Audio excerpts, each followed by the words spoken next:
I mean, they vary a lot. I mean, technically, the first JCM cabs, if you want to call them that, were the JCM 800 cabs. Everything before that was just like a 1960 or a 1982 cab, 30s or 25s or whatever.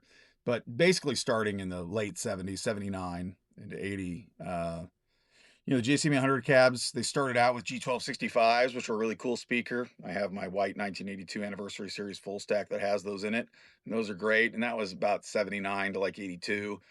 And then 83 to 84, there's kind of a little bit of a dip and a dark period there where they started putting G12, what was it, G12M 70s or G12 70s, whatever they are. Um, those are not generally very good. There's a reason they were only around for a couple years.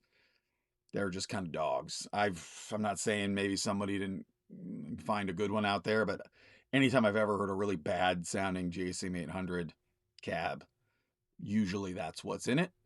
And then the G12 T75 came out in the mid 80s after that, and that is kind of the one that has endured to this day.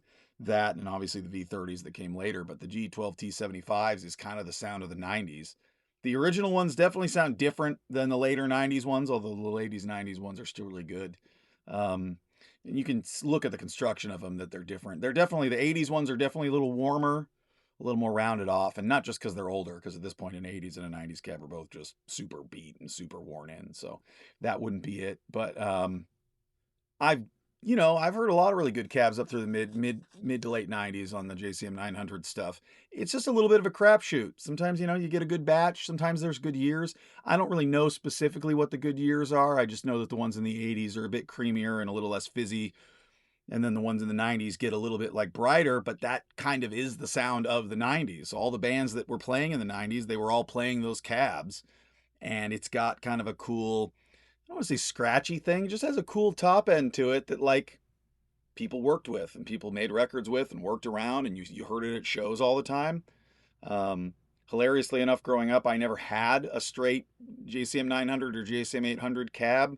I went straight from having weird, obscure, crappy cabs to having like cool vintage 70s cabs, and just kind of skipped that. And to this day, I barely had any of them, but I played in bands with people that have them.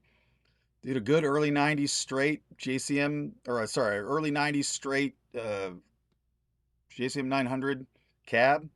It's a good cab. It's got a sound. It's not as cool or as warm as the old vintage stuff, and maybe not as like slick as a V30 or whatever if you get one of the ones, the vintage cabs.